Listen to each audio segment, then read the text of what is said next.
I seem to show up at battlegrounds all the way back through history. And I don't like battle. I don't like war. I think war was obsolete a long time ago.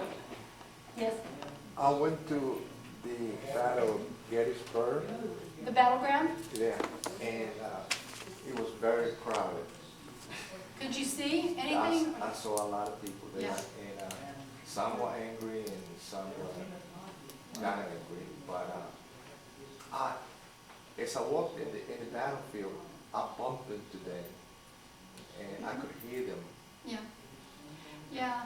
See, they're just, if they died there, in the first And they're place, still there. I mean, a lot of them are still there. A lot of them went on. Yeah. A lot of them are still there and just are convinced that time is what it was. They are in that moment. When they That's die, it. that's what Yeah. they are. So they're not trapped in time, they're trapped in a moment. They're kind of stuck in a moment.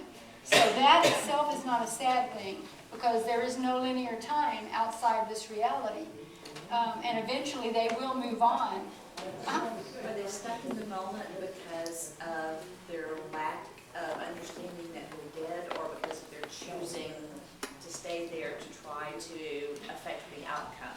I think it's both. I think it's a sense of duty as a soldier, and the realization, coupled with the realization, or the lack of realization, that their physical body was destroyed. And see, a lot of them, it's very hard to convince someone that they have died if their body was disfigured, or if they do not recognize their body.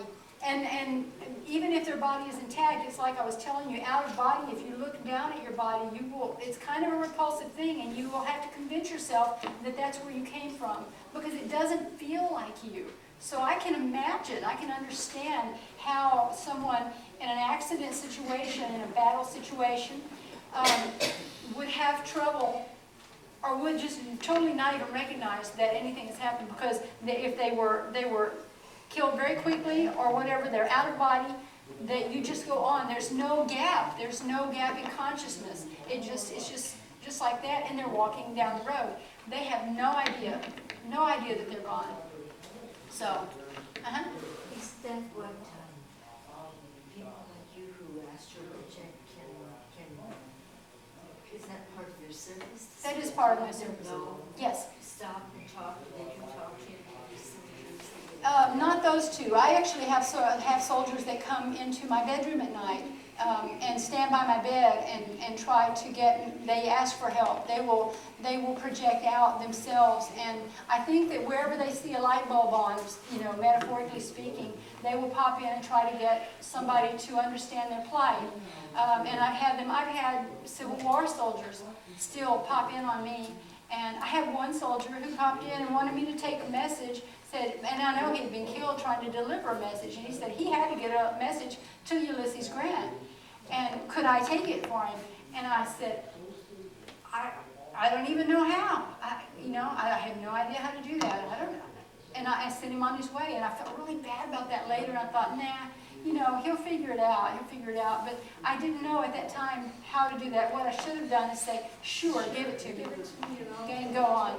But at the time, I was just so shocked that somebody would ask me, to have somebody from that far in the distant past still trying to deliver a message to a general, So I've had several of those do that. I've had a young man from Iraq, just within the last year, pop in on me, and he was so confused. I felt so sorry for him. If I ever saw a photograph of him, I could tell you who he was. Just pop in and stand beside the bed. I don't really know what he wanted. He was just wanting company, and wanted to make some sense out of what was happening to him. And instead of asking him what he wanted, and I'm still not sure why I asked him, I just said, "Where are you?" I asked him where he was, and he said, "I'm in Baghdad." And he waited for a second, and he said, "And myself is there too." And then he left. And I realized he wasn't dead. This was not a dead soldier. He'd either been injured, or this was just somebody who projected out in sleep and wanted so badly to be out of there and just have some relief and not be afraid. And but when he said, "And myself is there too," he understood and went back himself. And maybe that's why I said, where are you? I don't know. Yes? So how do you manage the number of people that you attract to your? It's just one by one. Oh, it is? I'm not bombarded all the time. No. I could not, I wouldn't handle that. I couldn't, yeah, and I have asked not to have to deal with that. Yeah, I do manage to put some filters up, and that's part of it. My husband and I were on vacation a couple of years ago out in Arizona, and the first night we'd driven 12-hour day. We stopped in Roswell to spend the night at a motel and go. As soon as I laid down, I was so tired, and I didn't feel good to begin with, and I laid down. I was just laid there, and a lady came into the room with 2 children, and I knew as soon as I saw her that there was some kind of an accident. And she said, we need your help. And I was so exhausted, it felt so bad, and I told her, and I felt bad. I have so many bloopers. And the first thing I said was, I'm on vacation.